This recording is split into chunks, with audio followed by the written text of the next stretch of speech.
Sehingga waktu itu terjadi huru-hara. Sebenarnya huru-hara ini orang Jawa bilang pagebluk, tapi kalau kita teliti secara sains, inilah awal kalau saat ini disebut ilmu nuklir. Kalau ketika Perang Dunia Kedua, Amerika Serikat itu mampu menghilangkan satu kota. Hiroshima Nagasaki.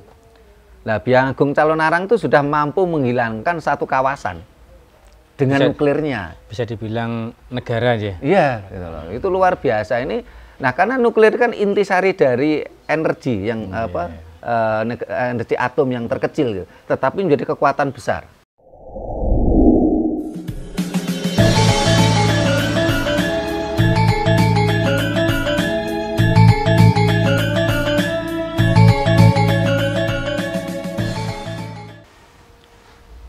Rahayu.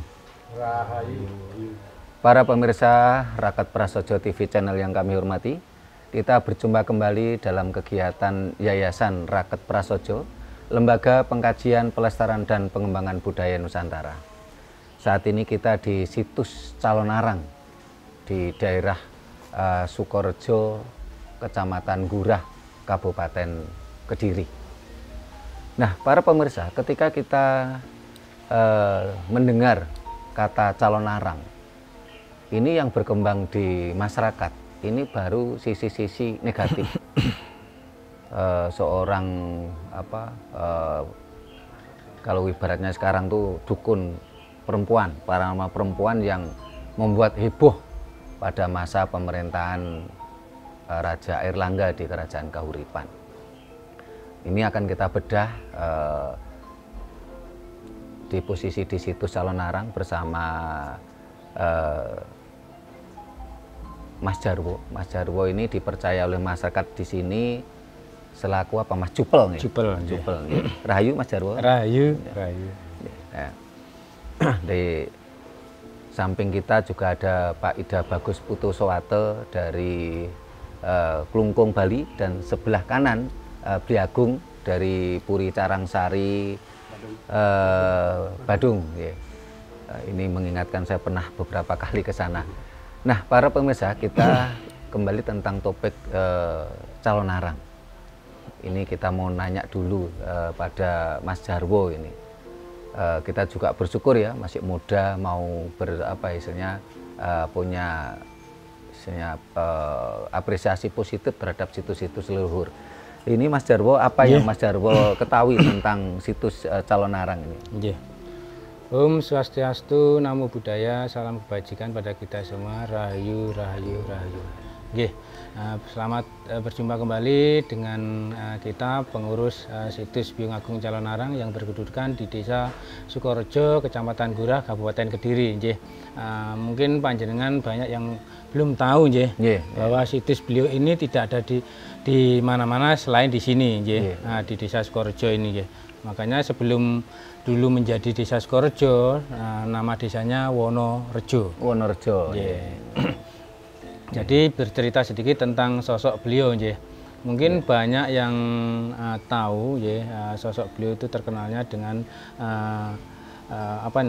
sesuatu yang antagonis, negatif, yang negatif. Padahal sosok beliau itu bukan kayak gitu. Mungkin kalau panjenengan pemirsa yang belum percaya, boleh langsung datang ke sini membuktikan. Jadi cerita sedikit, dulu sebelum ada pengurus, di sini terkenalnya dengan sebutan Jalmo Moro, Jalmo Mati. Itu sebelum ada pengurus. Setiap ada manusia datang mati gitu. Kebanyakan pasti tidak kembali.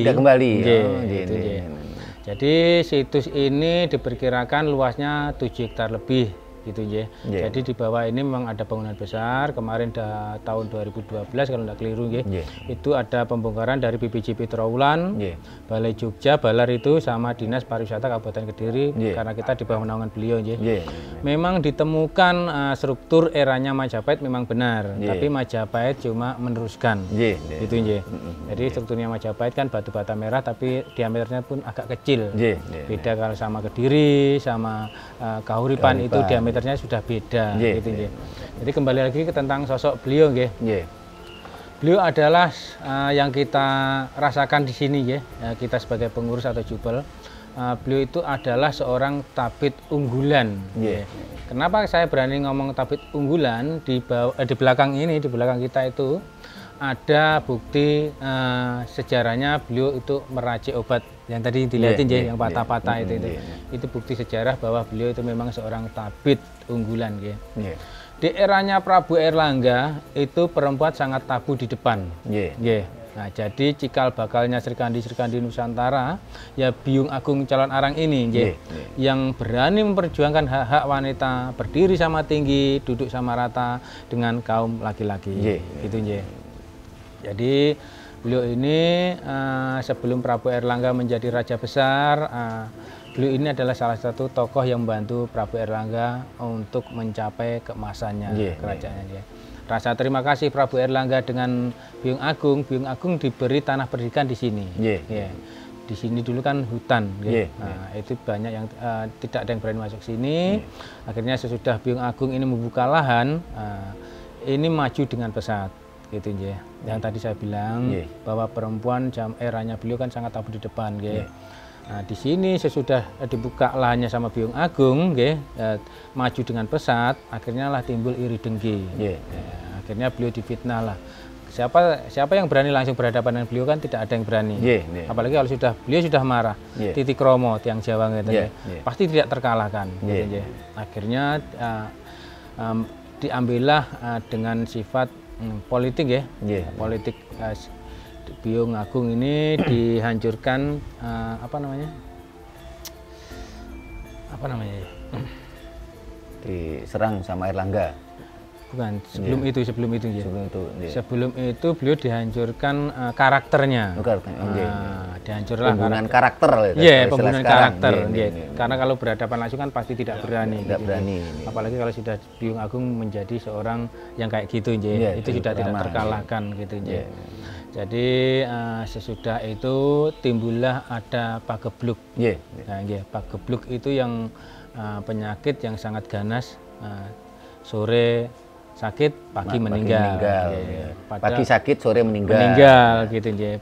Padahal di setiap berapa abad sekali itu pasti ada pagebluk. Contohnya kemarin dari COVID pandemi, itu, ada pandemi. Sebentar Mas Jarwo, apa yang diceritakan Mas Jarwo itu saya turut sedikit mengalami ya, karena waktu saya pertama kali ke sini, ini belum dibangun sebagus ini. Saya waktu itu bersama Mbah Ki Sanggem Suroso sama Mbah Jani, dan sekarang beliaunya udah meninggal semua nih. Mbah Suroso ini kan dulu dinasnya di Dinas Pariwisata Kabupaten Kediri itu. Nah, ini saya udah cukup ikut senang ini ini udah dibangun bagus ya. Dan dulu kalau soal jalan kakinya masih tetap dulu, tapi agak jauh dulu mobil saya parkir di dekat desa sana, jalan kakinya agak jauh. Ini tadi jalan kaki tapi nggak terlalu jauh. Lah mudah-mudahan nanti dengan perhatian dari BPCB, dari Pemkab Kediri, dari Kementerian Kebudayaan ini bisa tanah dibebaskan, dibangun selayaknya. Tentunya satu untuk menghormati leluhur, yang kedua juga memajukan ekonomi kerakyatan di sekitarnya. Ini luar biasa ini, jika ikut senang, karena kalau dikatakan tadi Mas Jarwo dulu itu ini angker ya, orang Jawa bilang jalmo moro jalmo mati ya. Setiap ada orang datang ke sini itu nggak pernah kembali. Ini saya jadi teringat pada waktu saya pertama ke sini sama Mbah Roso. Kebetulan orang yang bareng saya ke sini udah banyak meninggal. Mbah Roso meninggal, Mbah Jani meninggal. Terus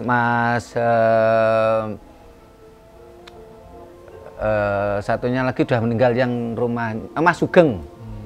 Barangkali Mas Jarwo kenal, Mas Sugeng kan juga udah meninggal. Yang antar saya sudah banyak meninggal. Ini kami turut merasakan pada waktu itu energinya memang luar biasa. Tapi sebenarnya bukan energi yang negatif sebenarnya. Nama calon arang menjadi negatif karena memang satu, kalau era sekarang yang menjadikan negatif itu kan sinetron. Sinetron calon arang di televisi. Dua, yang lebih ngeri lagi, ini cerita sandiwara radio. Nah, karena pada zaman dulu itu kan yang punya televisi kan nggak banyak orang. Tapi masa kecil saya itu kan radio banyak. Nah itu Sandiwara Radio itu, wah kalau dilebih-lebihkan. Wah kalau ingat waktu itu kan apa ya, apalagi dengan suara soundnya yang kayak horor gitu ya. Dan radio pada waktu itu hampir semua rumah ada. Dan cenderung hiperbola gitu loh. Nah, ini yang menjadikan kenapa sosok beliau menjadi seperti negatif, sehingga dengan penjelasan dari Mas Jarwo tadi juga ingin kita mengungkap ke publik bahwasanya beliau tidaklah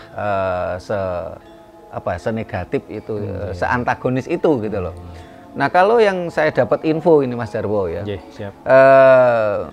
pada waktu itu Biung Calonarang ya, kalau di Bali jadi Biang, ya, jadi Biang Agung, ya Biang Agung Calonarang, ini istrinya Empu Kuturan. Ketika Airlangga menjadi pengantin dengan Putri Dharmawangsa, kan waktu itu diserang Kerajaan Worawari. Akhirnya Airlangga ini terpisah dengan istrinya. Airlangga ini akhirnya terlunta-lunta ke hutan, sampai beliaunya waktu itu ditolong oleh banyak Brahmana. Salah satunya adalah Brahmana orang tuanya Dyah Wengker. Akhirnya Airlangga ini menikah dengan Dyah Wengker, sehingga ini akhirnya dalam cerita berikutnya itu kenapa ada Kahuripan dipecah menjadi dua oleh Empu Barada, karena yang satu istri permaisuri dari Putri Dharmawangsa, tapi putranya ini lahir belakangan.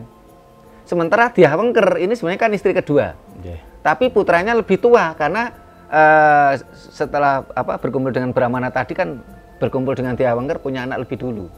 Nah, ini kembali ke tadi, Brahmana tadi banyak menolong Airlangga. Tetapi Airlangga ini tidak sepenuhnya bisa menepati janjinya. Akhirnya waktu itu Biang Agung Calonarang ini marah gitu loh. Marah karena Raja Airlangga itu tidak bisa memenuhi janjinya pada Biang Agung Calonarang dan Empu Kuturan, sehingga waktu itu terjadi huru-hara. Sebenarnya huru-hara ini orang Jawa bilang pagebluk, tapi kalau kita teliti secara sains, inilah awal kalau saat ini disebut ilmu nuklir. Kalau ketika Perang Dunia Kedua, Amerika Serikat itu mampu menghilangkan satu kota. Hiroshima Nagasaki. Nah, Biang Agung Calonarang itu sudah mampu menghilangkan satu kawasan dengan nuklirnya. Bisa dibilang negara aja. Iya, gitu loh. Itu luar biasa ini. Nah, karena nuklir kan intisari dari energi yang energi atom yang terkecil, gitu, tetapi menjadi kekuatan besar. Secara sains dan teknologi kita jauh lebih unggul sebenarnya. Cuman ini kan tidak dikembangkan karena setelah itu anak turunnya itu mabuk dogma semua gitu. Kalau mabuk dogma itu kan lemah nalarnya. Nah, ini versi yang pernah saya terima, sehingga kenapa kok Biang Agung Calonarang itu marah? Bukan tanpa alasan. Sehingga kalau kita bicara dari sosok orang tua, Biang Agung Calonarang itu orang tua yang hebat karena dia membela anaknya berani melawan raja. Coba kalau kita bayangkan sekarang, ada nggak seorang tua demi anaknya berani bermusuhan dengan negara? Jangan kok negara kira-kira bermusuhan dengan Pak Kades saja belum tentu berani kok. Tapi yang Biang Agung berani gitu demi anaknya Ratna Manggali. Ini karena di sini juga ada saudara kita dari Bali, kita mintai pendapat ini. Mulai ini. Nah, ini mulai dari Pak Ida Bagus yang tua dulu. Ya, gimana pendapatnya? Ini pendadakan nih. Sebenarnya walaupun ya masuk kategori golongan putih, saya artinya rambutnya sudah putih, ubanan gitu. Ya, tapi pengetahuan di bidang itu saya tidak terlalu dalam. Cuman yang sering dianukan, beliau ini disungsung di Pura Dalem sebagai kekuatan saktinya Siwa. Di Bali disungsung, ya begitu anunya. Termasuklah kalau runtun dari sisi silsilah gitu kan, termasuk kami yang kecipratan jauh gitu, itu menyungsung itu dari Dangyang Nirarta yang mendirikan, yang Patrimo sudah tangkil di sana di Pura Dalam itu. Jadi sumbernya konon ceritanya dari beliau ini, dari beliau. Jadi kalau nah ini di luar nalar apa dogma atau apa masuk, pokoknya dari cerita turun temurun dengan kekuatan beliau. Kalau kami di sana Dangyang Nirarta Nasugri itu sebagai Betara Saktiworo gitu. Jadi beliau dikenal punya kemampuan hubungan.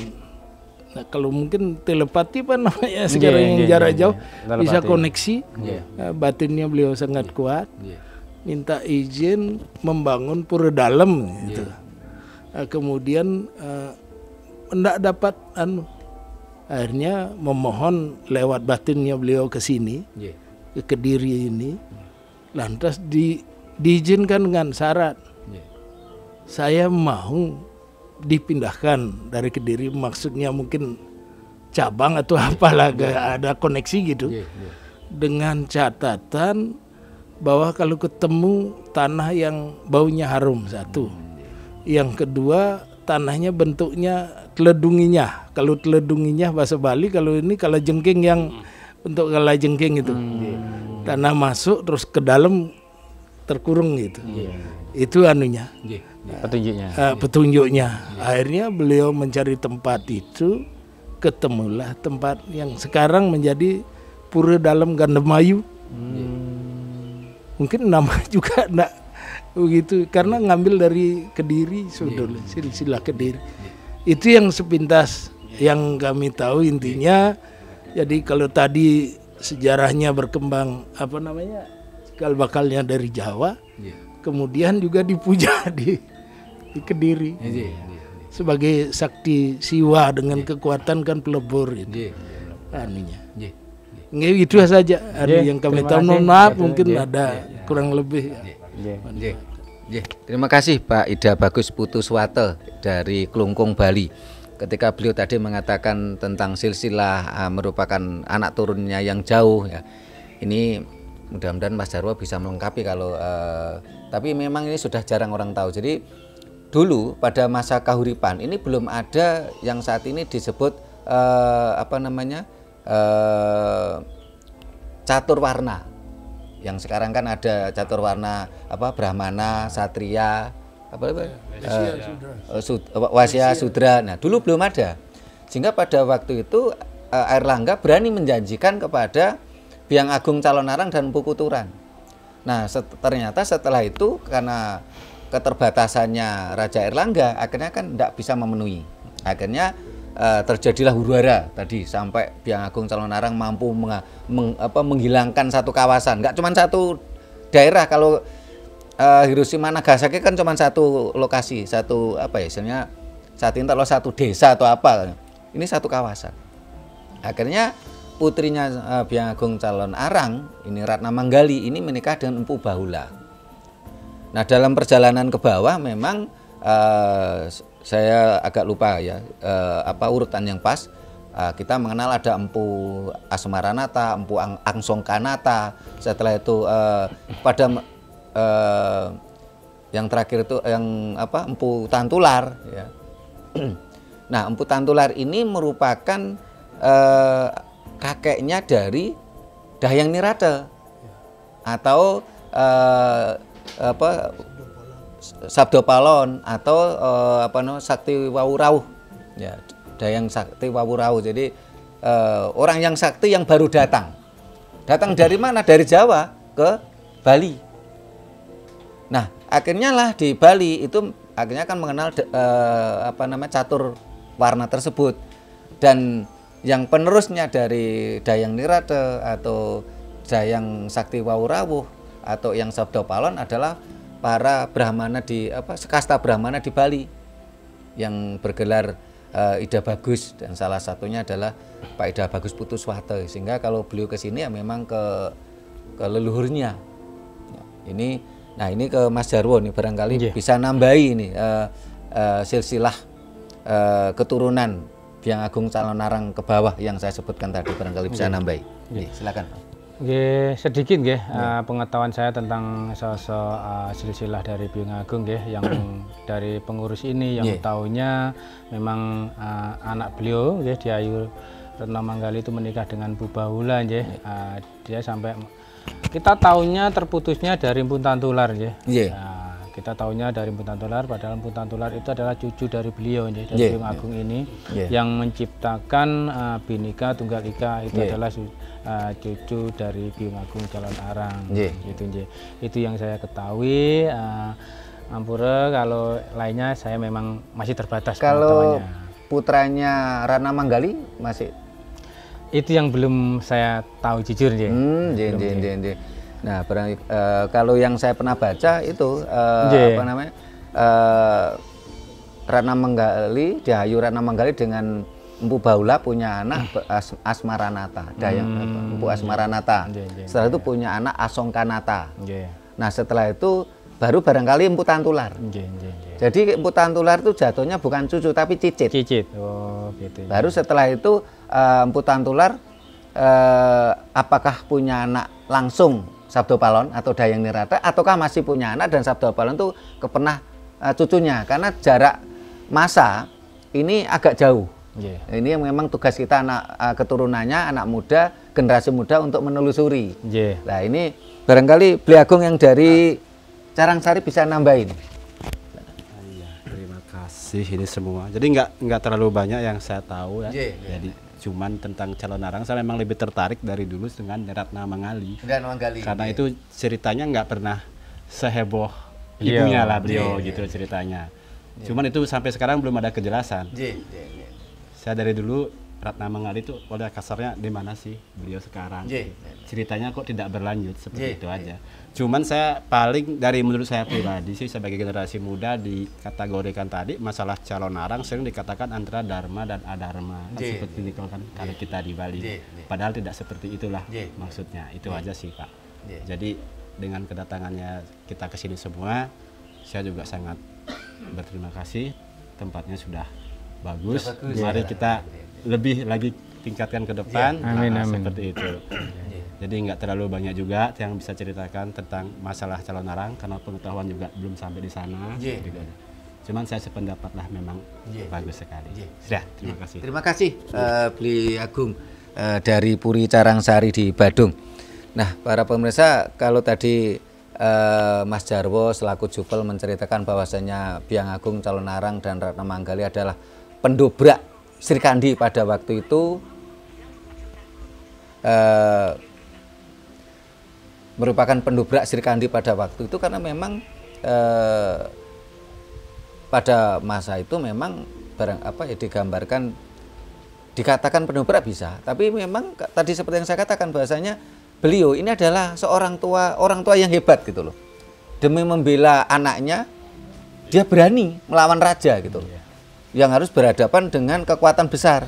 Tetapi ternyata Raja Airlangga sendiri pun juga keder gitu loh, tidak berani berhadapan langsung. Akhirnya menyebar politik pembunuhan karakter. Itu pun Mak Asik juga nggak berhasil. Akhirnya minta tolong pada Mpu Barada.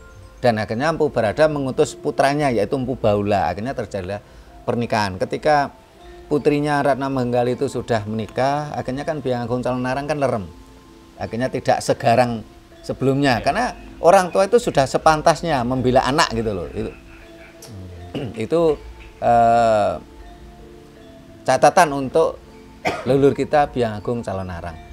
Nah, kalau dikatakan lanjutannya ini ada beberapa ilmuwan yang mencoba meneliti bahwasanya Mpu Purwa ini juga keturunan beliau pada masa Singhasari. Nah, Mpu Purwa yang menurunkan Ken Dedes. Ini berkali-kali kita sambil belajar ya para pemirsa, bacanya bukan Ken Dedes tapi Ken Dedes. Karena maknanya berbeda kalau dibaca Ken Dedes. Ini Ken Dedes. Nah, Ken Dedes inilah merupakan ibu dari raja-raja Nusantara bahkan sampai detik ini. Sehingga menurut dari HB10 Sultan Jogja, beliau mengatakan Pak Jokowi ini keturunan dari Ki Ageng Selo dari Brawijaya, otomatis dari Ken Dedes juga. Tapi setelah itu memang mulai ada pemilahan dengan adanya catur warna tadi. Ada kasta Brahmana, Kesatria, Waisya, dan Sudra. Ini luar biasa, sehingga dengan apa yang kita bahas ini mudah-mudahan bisa membersihkan nama beliau, Mas Jarwo, ya. Amin. Yang selama ini gara-gara sinetron Calon Arang di TV, terus Sandiwara Radio. Ini yang paling mengena itu Sandiwara Radio itu. Saya masih ingat betul masa kecil saya, serem banget itu dengan musiknya, backsoundnya yang luar biasa. Ini masa kecil saya ini menggambarkan Calon Arang itu seolah-olah raja sihir gitu, yang mengerikan. Padahal setelah kita pelajari, beliau adalah seorang tua, seorang ibu yang membela putrinya. Demi putrinya dia berani melawan raja yang kekuatan besar. Dan di sisi lain memang ini adalah pasangan antara Siwa dan Parwati. Karena yang namanya Siwa, gambaran Tuhan, ya. Tuhan itu ya Maha Pencipta, ya Maha Pelebur. Bukan semacam dualisme, ada Tuhan baik yang mencipta, terus ada Tuhan jahat yang yang selalu membuat kerusakan. Kan bukan dualisme, tapi adalah satu kesatuan gitu loh. Seimbangan juga. Nih, ini sebelum kita tutup ini, Mas Jarwo, barangkali ada yang mau disampaikan terkait situs Calon Arang nih. Silakan, Mas Jarwo. Gini tugas kita dari pengurus dari Jupel situs Calon Arang yang perlu kita benahi yang tadi yang dikatakan di depan bahwa beliau itu melekat dengan sebutan dengan tukang sihir, tukang tenun, tukang ibaratnya tukang santet. Itulah yang kita luruskan karena kita memang pengetahuannya memang dari beliau bahkan kita ketemu beliau pun cuma sekilas dan sekilas, itu pun tidak jelas wujudnya, tapi itu asli roh dari Byung Agung memang benar waktu itu di eranya beliau memang benar ada Pagebluk, tapi yang menciptakan bukan beliau, tapi yang di atas, tapi yang menjadi kambing hitamnya beliau Byung Agung itu karena Byung Agung itu sosok yang sangat sakti mandraguna kalau beliau sudah marah itu pun tidak ada yang berani menentang beliau itu yang kita pelan-pelan kita luruskan tentang sosok beliau memang beliau wujudnya bisa berubah menjadi leak, itu memang benar kalau orang Jawa bilang matek aji titik romo bahkan sekelas di pewayangan Kresna wujudnya kan bagus, kalau dia marah berubah menjadi apa? Raksasi, jadi buto, gitu. Sama kayak Byung Agung ini. Byung Agung sebenarnya kan juga manusia biasa juga. Kesabarannya pasti ada batasnya beliau, karena memang sudah terlalu banyak ditekan dengan fitnah-fitnah yang tidak bertanggung jawab. Akhirnya Byung Agung itu marah. Dia bisa berubah menjadi seorang leak, itu memang benar. Terus, tapi leak bukan untuk kejahatan, tapi untuk penghancur kejahatan. Yang sekali lagi saya tambahkan lagi tentang ada cerita bahwa lontarnya beliau diambil dengan Empu Kuturan, beliau bisa dikalahkan, itu menjadi tanda tanya besar. Empu Barada. Tapi kan lantarannya anaknya yang menjadi Empu Baula, putranya Empu Barada. Itu Kalau Empu Kuturan itu suaminya beliau. Aja. Ngapunten. Itu yang kita luruskan sedikit Kitab lontar itu yang menciptakan beliau kitab lontarnya itu yang menciptakan beliau toh pun itu dicuri, itu sudah di luar kepalanya beliau gitu itu yang menjadi tanda tanya besar jadi sejarah jangan ditelan dengan mentah-mentah, perlu pengajian yang lebih dalam lagi gitu itu yang saya sampaikan. Terima kasih. Kurang lebihnya saya mewakili pengurus Jupel situs Calon Arang, juga dari Pemda Sukorejo, saya minta maaf yang sebesar-besarnya. Rahayu. Terima kasih Mas Jarwo. Jupel di sini kita turut senang karena jupelnya muda. Karena di tempat lain tuh kadangkala, mohon maaf, jubelnya udah sepuh-sepuh, terus kadangkala tidak memahami apa namanya sejarah situs yang dijaganya, sehingga kalau dikatakan jubel malah lebih tepat. Kenapa? Cuman juru pelihara, kadang-kadang cuman juru kunci, cuman buka tutup pintu kunci. Ya. Ini Mas Jarwo ini lumayan ini, walaupun tidak menguasai keseluruhan, karena manusia kan tidak ada yang perfect, tidak ada yang sempurna, tapi udah lumayan. Ini kelasnya bukan jubel biasa ini. Jadi bukan sekedar juru kunci, buka pintu kunci gitu. Nah, kalau yang disampaikan tadi mudah-mudahan inilah tugas kita Mas Jarwo. Kita kajian. Ya. Kajian tentang sejarah leluhur kita supaya tidak diplesetke ke hal-hal negatif. Ya. Karena kalau kita bicara tentang Biang Agung Calonarang terus marah ya, menjadi sosok raksasa ya, raseksi kalau perempuan ya. Ini kan memang cerita pewayangan bagaimana Parwati ketika marah memang menjadi sosok raseksi. Ini sebenarnya kan sebuah gambaran. Jangankan Biang Agung Calonarang atau Dewi Parwati yang hebat, kita semua itu loh, kalau marah seperti raksasa kok kita ini. Karena kalau tidak mampu mengendalikan emosi kita. Ini kan gambaran tuh ini. Nah, kadang-kadang kita kalau udah apa tidak mampu mengendalikan emosi, kita marah ya. Bahkan kadang-kadang kita memfitnah tokoh imajinatif, oh kesetanan loh. Kita ketemu setan aja enggak pernah, tapi sudah kita fitnah katanya kesetanan. Setan lagi yang disalahkan. Setan lagi yang disalahkan gitu loh. Padahal sosok setan enggak pernah kita ketemui loh. Nah, inilah sebuah gambaran. Jadi leluhur kita sudah memberikan pelajaran yang luar biasa. Jadi manusia itu kalau marah ya memang gambarannya seperti raksasa atau raseksi kalau perempuan. Apa kalau tadi Mas Jarwo mengatakan seperti leak. Nah, ini jangankan Biang Agung Calonarang, kita semua kalau udah marah seperti itu karena ketidakmampuan kita mengendalikan emosi kita. Jangan kita fitnah setan. Kita setan tidak pernah ketemu, kita fitnah. Makanya setan marah-marah. Kita melakukan kesalahan katanya setan lagi yang disalahkan. Setan lagi. Ini kan manusia yang berbuat kok setan yang disalahkan jadi kambing hitam. Nah, para pemirsa, di rombongan kita ini juga ada saudara kita yang jauh ini dari Batak ini, marga Aritonang ini jauh-jauh ini. Kalau menurut Pak Ida Bagus ini orang gila ini. Kenapa dikatakan gila? Mosok dari Medan ke Malang naik motor. Nah, ini kan, nah ini akan coba ini ya spiritnya yang kuat nih. Jadi gilanya bukan gila negatif nih. Silakan Aritonang.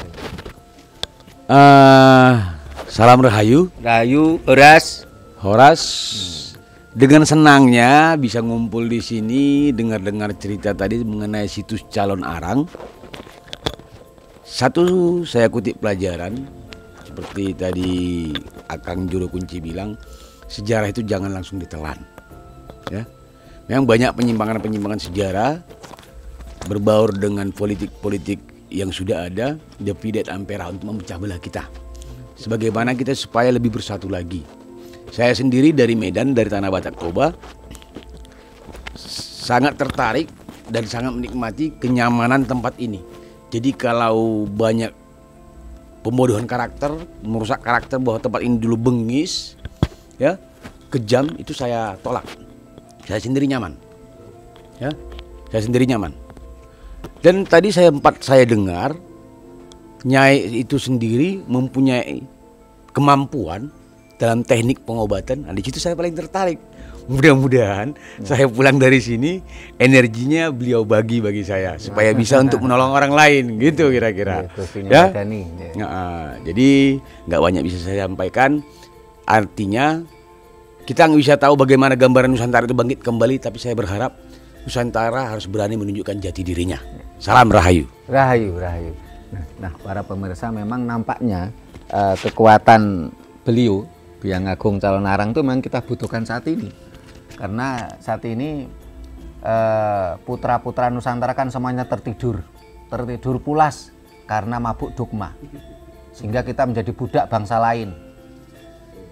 Nah, kita butuhkan orang tua yang seperti Biang Agung Calonarang, demi membela putrinya Ratna Manggali, Diahayu Ratna Manggali, beliau berani melawan kekuatan besar, kekuatan raja, yaitu Raja Airlangga. Kita butuhkan orang tua seperti Biang Agung Calonarang. Ini mudah-mudahan spiritnya Biang Agung Calonarang ini bisa menjiwai kita semua, menjiwai putra-putra Nusantara, putra-putra Pertiwi untuk bangkit. Supaya tidak lagi menjadi budak bangsa lain. Kita bukan bangsa Arab, kita bukan bangsa Israel, kita adalah bangsa Nusantara. Supaya bangsa Nusantara semuanya kembali menjadi Jawa. Enggak terus-terusan hilang Jawa nih. Kata orang nek hilang Jawa nih kali gendengi. Masa kita mau jadi gendeng? Kita harus betul-betul sadar. Nah, para pemirsa, demikian tadi bahasan kita tentang Biang Agung Calonarang, dan ternyata beliau bukanlah sosok antagonis yang serem, yang tukang santet, yang tukang sihir. Beliau adalah sosok orang tua yang hebat. Demi membela putrinya Dihayu Ratna Manggali, beliau berani melawan kekuatan besar. Saat ini pun seperti itu. Saat ini ada kekuatan besar yang ingin menjadikan bangsa ini menjadi budak bangsa Arab ataupun bangsa Israel. Kita butuhkan kekuatan beliau, kita butuhkan spirit beliau untuk tunjukkan, membela anak turunnya supaya menjadi bangsa yang merdeka jiwa raga.